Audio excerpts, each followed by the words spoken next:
Olá, eu sou Carlos Hennick, técnico em mineração, gestor ambiental e dono da marca Mineração de Cabo a Rabo.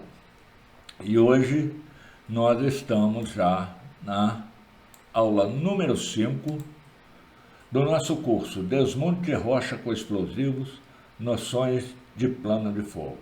Então vamos adiante. Desmonte de rochas, né? Comumente nas minas a céu aberto, ele é feito em bancadas. Tá? Nós vamos estar vendo o que são bancadas. E pode ser aplicado tanto na mineração quanto em alguns ramos da construção civil. Tá certo que tem determinados tipos de minerações, tá? Onde você trabalha sobre platôs e você não tem a formação de bancadas, no máximo uma bancada, mas são casos raros, são poucas as minas no Brasil com esse tipo, e a maioria, eu diria aí 90% das minas são em bancadas. Então, o que é bancada? Tá? A bancada nada mais é do que uma formação tipo escada, né? E ela é limitada por dois planos horizontais. O superior é chamado de topo e o inferior é a praça. E um terceiro plano, que é a face da bancada. E o encontro da face com a praça recebe o nome de pé da bancada. Tá? E muito cuidado, porque este é o local de maior engastamento da rocha e é onde vai se exigir mais da qualidade do seu plano de fogo. Continuando, nós temos aí que é altura. Então, o que é a altura da bancada? A altura da bancada ela é determinada tendo em vista condições gerais de extração da rocha, o tipo de equipamento de perfuração também influencia. Não adianta eu querer furar uma bancada de 15, 16, 17 metros se o meu equipamento não comporta essa altura. Normalmente a altura da bancada ela já é pré-definida pelo planejamento de lavra. Quando se faz o plano de todo o sequenciamento da lavra, já se define qual será a altura a ser utilizada nas bancadas. Tá? Uma coisa é importante saber, quanto maior a altura, maior a probabilidade do desvio de furos e maior o custo por metro perfurado. Tá? Com relação a desvio de furos, é um problema seríssimo, acontece muito e nós vamos em breve ter um curso específico sobre perfuração de rochas, onde nós vamos estar tratando desses pormenores e o porquê da grande incidência de desvio de furos nas detonações. Tá? Se a bancada for muito baixa também, você vai ter um outro problema, tá? Porque a maior parte do seu furo vai ser utilizada com tampão. Então você terá uma altura de carga muito pequena para remover o maciço que você pretende detonar, tá? Então você vai aumentar tempo de carregamento, uma série de problemas. O ideal, e normalmente se trabalha com bancadas entre 10 a 20 metros, sendo que na média, a maioria das minerações utiliza a bancada com 15 metros de altura, tá? Agora nós vamos ver aí o que? Sobre a inclinação, tá? E a inclinação nada mais é do que o ângulo formado entre a vertical e a face da bancada. Então, nesse exemplo aqui, nós temos aí uma bancada de 10,2 metros, tá? Nós temos aqui a projeção do ângulo na vertical aqui, tá aqui, e nós temos esse ângulo formado entre a vertical e a face da bancada. Continuando, nós temos aí o que? O diâmetro da furação. e agora eu estou atrapalhando aí vocês de ver, então eu vou sumir aqui por um tempo e nós vamos ver o que é. A escolha do diâmetro, ela deve levar em consideração o tipo de operação e o tipo de equipamento a ser utilizado, tá?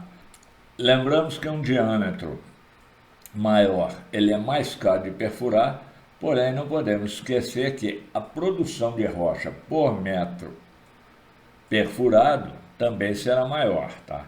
Então, o que é importante aí nesse aspecto?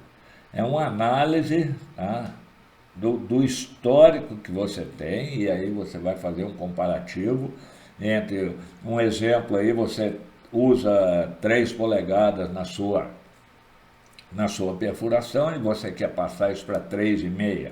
Então, a primeira coisa que você faz é um estudo de custos, e esse estudo de custos ele tem que envolver todo o custo com material, porque o tipo de haste, talvez você tenha que comprar um outro tipo de haste, o bit com certeza você vai trocar e tal.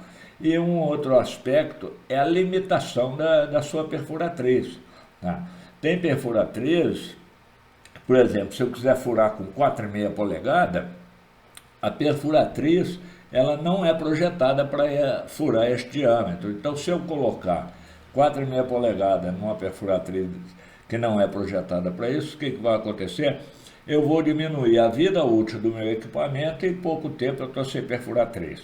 Então, o principal, tá? Eu tenho uma palestra no canal aí que foi proferida na Universidade de Catalão, a UFG, no campus de Catalão. Ela fala sobre desmonte subterrâneo, mas lá eu falo uma coisa muito importante e serve tanto para o subterrâneo como a céu aberto, como para carregamento, para tudo. É o seguinte, a mina onde você trabalha é como se fosse um laboratório, tá?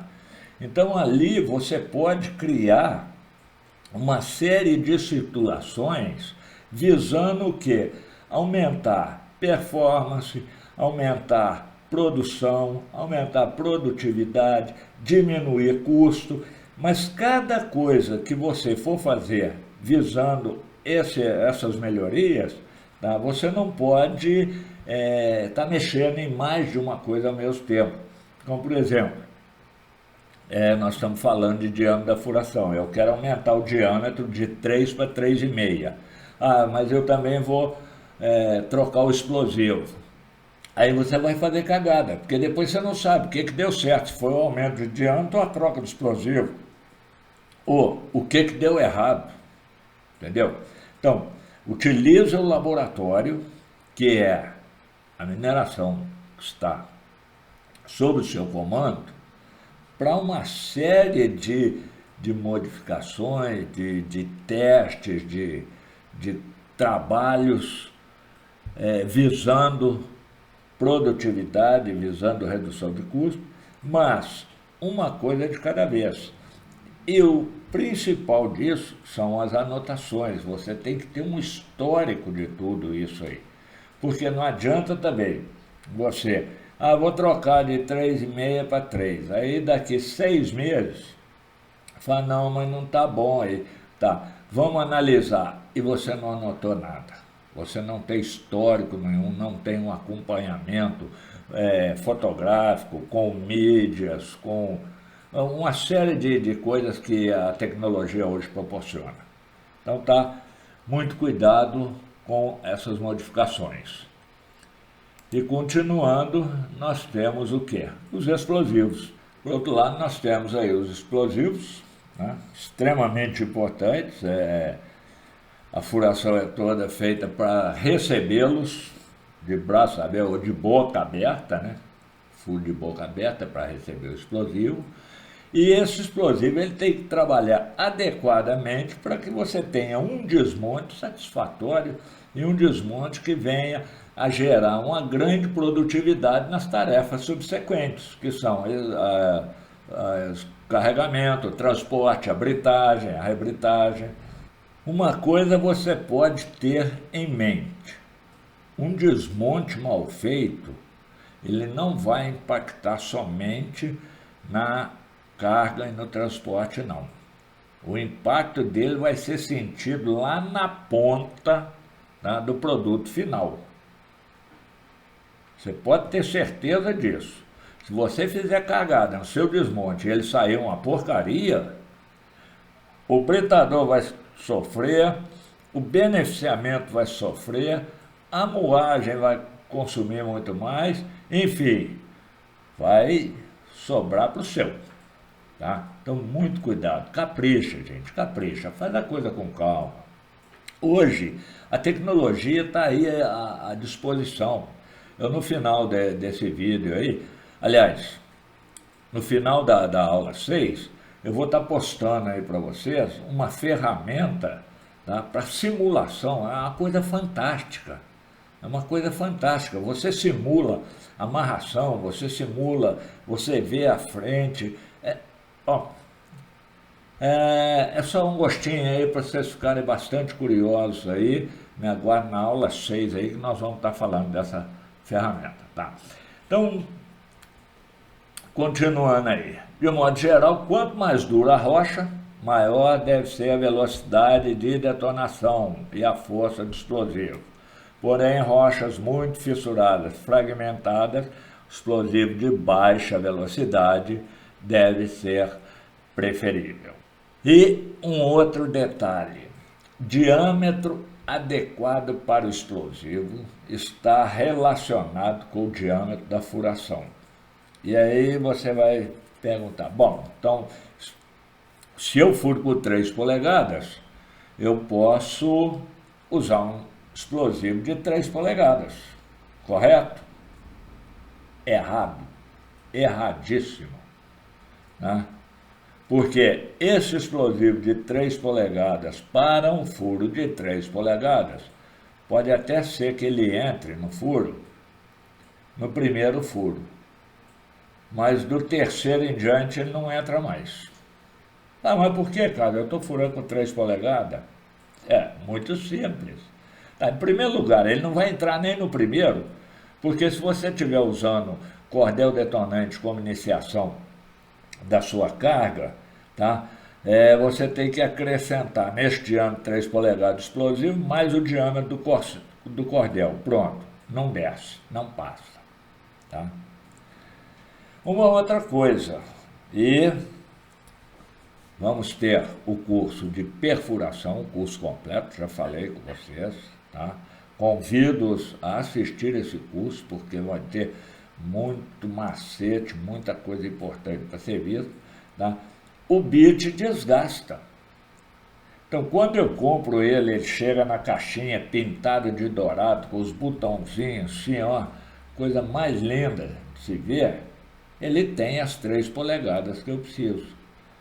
Quando eu boto ele furo abaixo, 10 metros, 15 metros, 20 metros, 30 metros, 40 metros, 50 metros, esse bit não vai ter 3 polegadas de diâmetro mais. E aí entra um outro detalhe que eu vou comentar com vocês de uma vez. Tá? Muito cuidado no plano de fogo, principalmente se sua perfuração estiver usando bits já bastante desgastados, porque você pode calcular o plano considerando a malha que você fez, considerando todos os seus parâmetros lá, com 3 polegadas, mas o bit já não está com 3 polegadas mais. Aí vai o caminhão carregado de explosivo para a área lá, aquele entupido de explosivo, lá você vai dar aquele fogão, uma coisa mais linda assim. De repente sobra lá 100, 200, 300, 400 quilos de explosivo.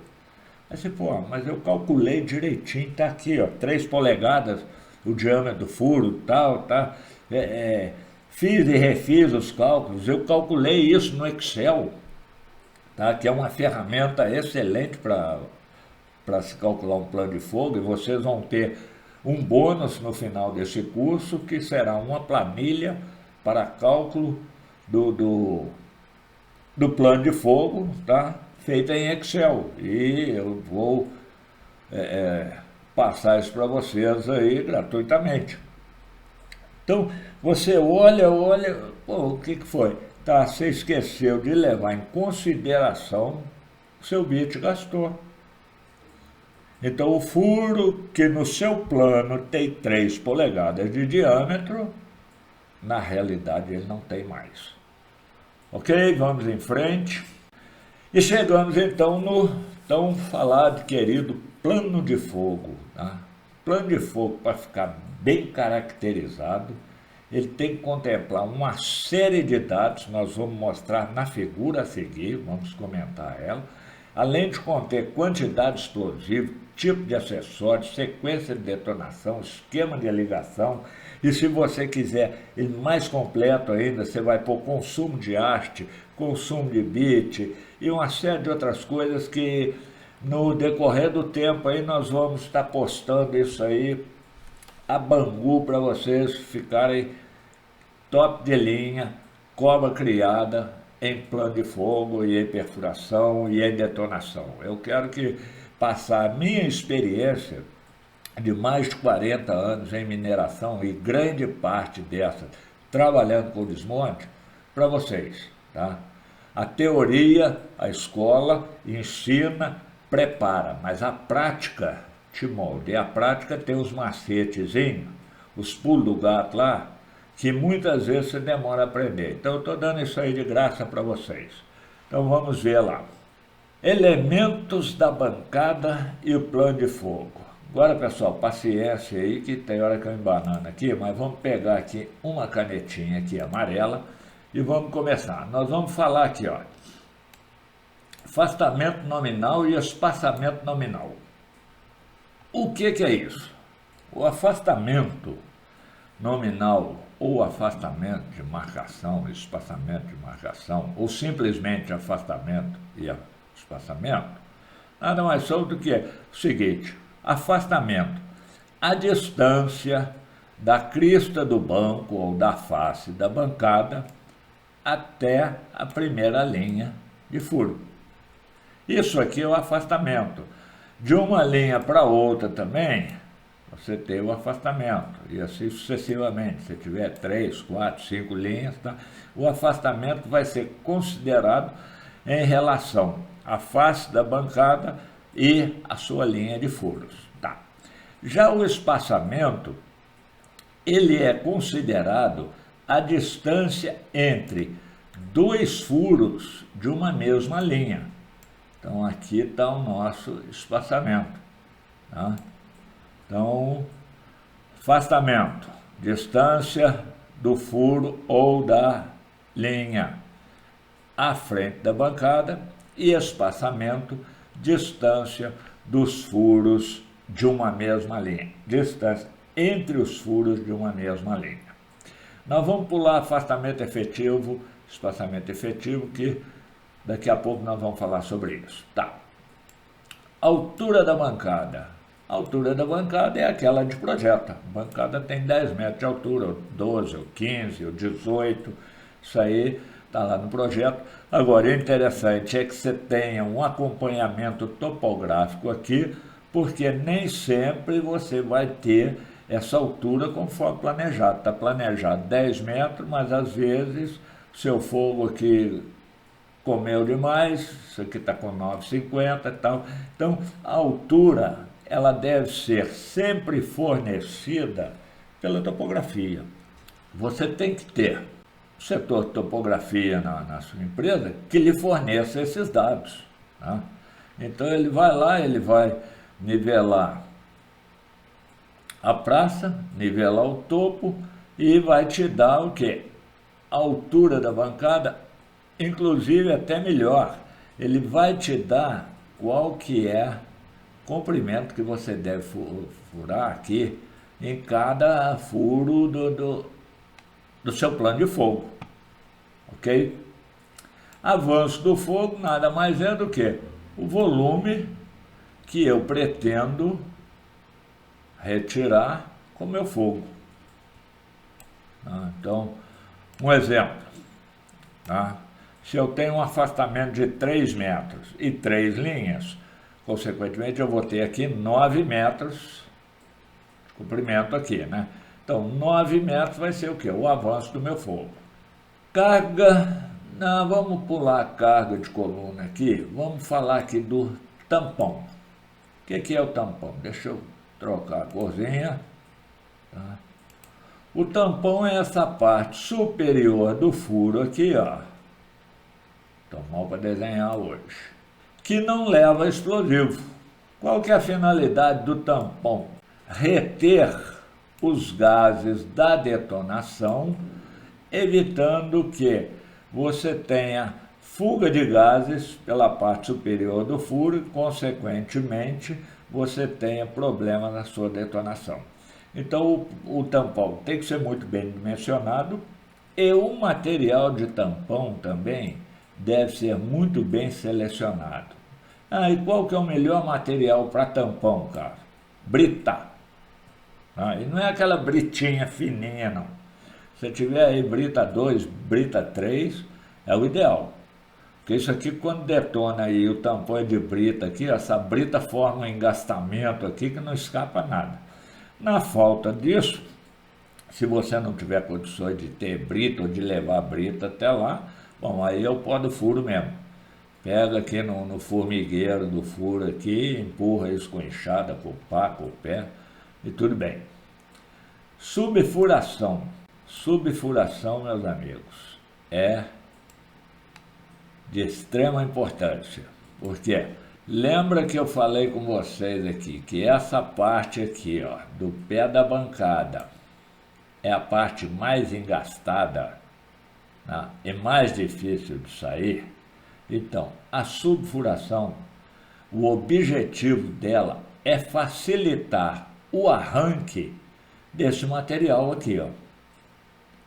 E principalmente quando você trabalha com furos inclinados, tá? Sua bancada tem a face inclinada, essa subfuração aqui, ela é menor do que se fosse vertical e ela trabalha muito bem, desde que bem dimensionada. Por isso que eu te falo, se você tiver um levantamento topográfico e o topo da sua bancada ter a furação, ele não seja regular como está aqui nesse desenho, tá? A topografia vai te passar aqui, por exemplo, suponhamos que essa bancada seja de 10 metros, esse furo aqui está com 10 e 20, mais a subfuração ele vai para 11 alguma coisa, esse aqui está com 9 e pouco, tal, e sucessivamente. Então você vai ter certeza de que você está detonando, fazendo um plano de fogo com qualidade. O diâmetro do furo nós já falamos bastante sobre ele, todo mundo sabe o que é o diâmetro do furo, é a boca lá onde vai receber o explosivo, tá? O repé, repé, meu filho, você pode ter certeza, é cagada no desmonte. Ou você não limpou a frente aqui muito bem para receber o fogo subsequente, ou teve algum desvio de furo aqui, alguma coisa, com certeza absoluta, isso aqui é cagada. Meia cana do furo é aquela meia cana que fica após a detonação da última linha, e quando o fogo é muito bem feito, você chega lá e você vê na bancada toda lá essa meia cana aí. Se você não enxergar meia cana depois de detonar seu fogo, você pode saber também que tem alguma coisa errada. Na pior das hipóteses, fica a digital do explosivo que foi carregado no furo, impregnada na frente da bancada. O ideal é você ver a meia cana lá, tá? Ou pelo menos parte da meia cana. Também não vamos ser tão preciosistas assim, a meia cana tem que ser certinha lá, se o furo tá... Não, parte dela, você enxergando parte dela em toda a sua bancada, já é uma coisa muito legal. Tá ficando colorido demais, já tá complicado, vamos trocar a cor aqui, ó. Overbreak, problema sério, overbreak é cagada também no plano de fogo, é falta de observação ou falta de ferramenta adequada para te mostrar como estava a sua furação. Rocha saliente é aquilo que sobra lá também, ó. porque alguma coisa lá foi mal dimensionada. Ou às vezes, tá, eu estou falando aqui mal dimensionado, você está pensando, pô, a gente só faz cagada, só faz coisa errada. Não. Muitas vezes, a própria litologia ou a geologia da rocha lá, né, ela proporciona determinadas situações indesejáveis. Tá?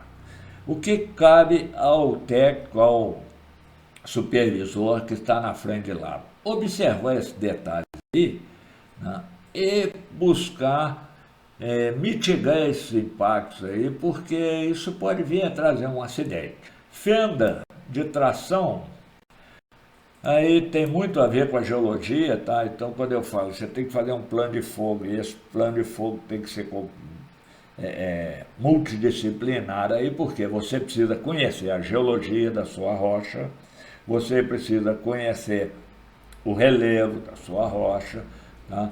E muitas vezes determinados maciços são propícios a fendas, principalmente quando se faz a detonação. E essas fendas, quando aparecem, elas podem trazer problemas no fogo subsequente, tá?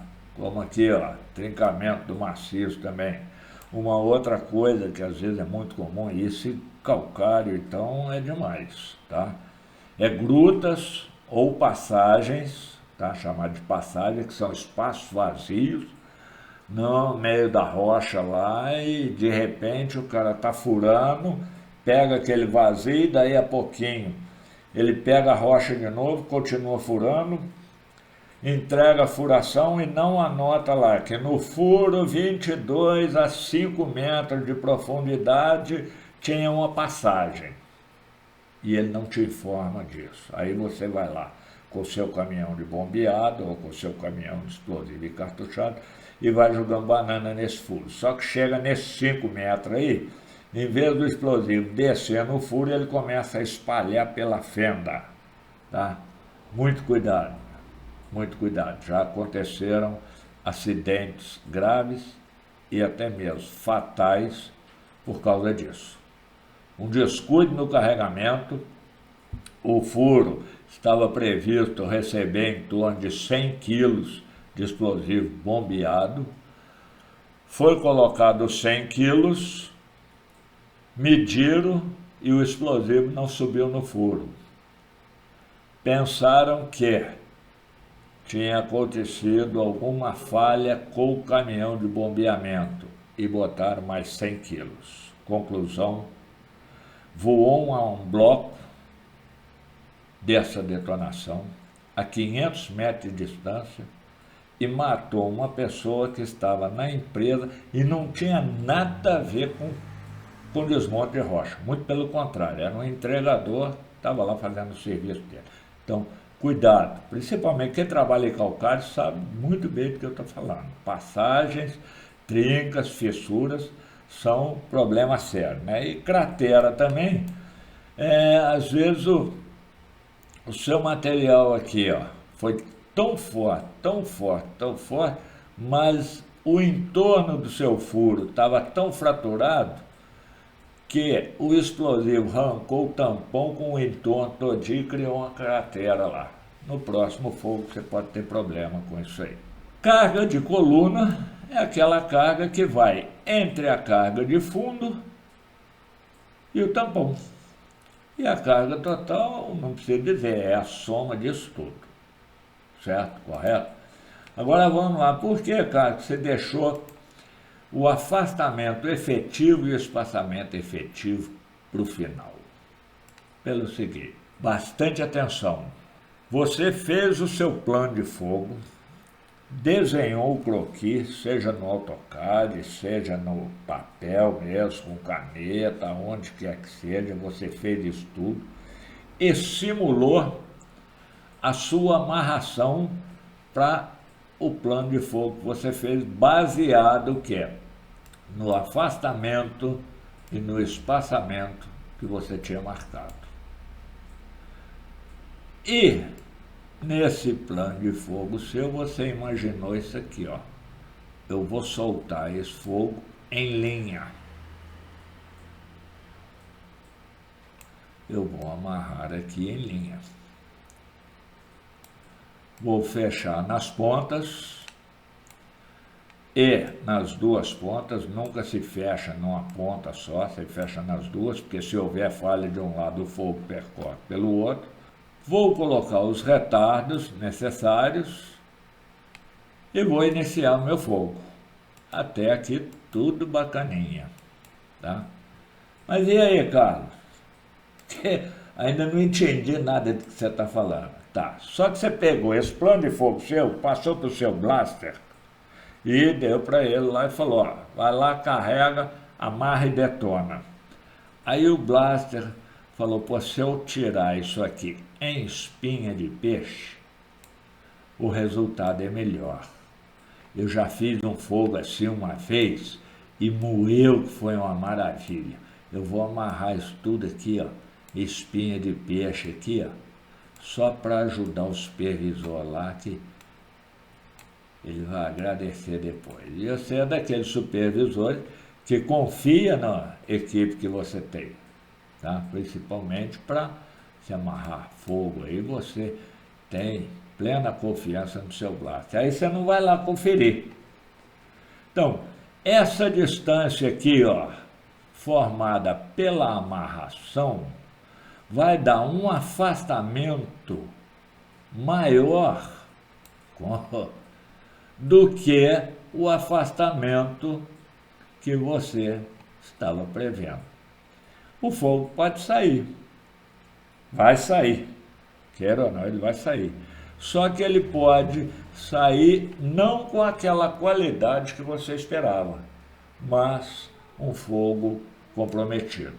Então, atenção, tá? Com explosivo, não confie nem na sombra, vai, confere, vê se é aquilo mesmo que você marcou. Eu vou dizer a vocês, eu já cheguei uma vez numa bancada lá, o pessoal tinha carregado o fogo, ele estava todo amarradinho, eu fui caminhando, conferindo a amarração, voltei e falei, ó, desamarra tudo que está errado. Se deixasse detonar, o fogo ia sair, mas ia sair uma M de merda, ok? Então, vai lá e confere. É você que é o responsável, é você que está assinando o plano de fogo. Se der errado, é o teu nome que está ali, certo? Então, confere aí. E ângulo de saída, tá? É o ângulo formado aqui quando você tem a amarração em espinha de peixe, ou alguém chama de escama, mas é espinha de peixe, ou em V assim. Então, esse ângulo que forma aqui, tá? Falar em ângulo, gente, cuidado com o ângulo de cordel, hein? Cuidado, isso aqui pode ser problema. Se você fizer um ângulo muito fechadinho aí, você pode ter falha no seu fogo. Meus amigos, chegamos ao final dessa aula. Espero que tenha sido uma aula bastante produtiva para vocês, tá? Eu acho fantástico essa parte de perfuração e desmonte. E eu sou apaixonado por isso, aí eu vou falando e a aula começa a ficar meio comprida, tá? A próxima aula, nós já vamos começar a construir esse plano de fogo na prática. Então, lápis, papel, computador, caneta, calculadora aí, para a gente já começar a trabalhar os números, tá certo? Quero agradecer a você que chegou até aqui. Muito obrigado e parabéns, porque conhecimento faz uma diferença muito grande na nossa vida. Até a próxima.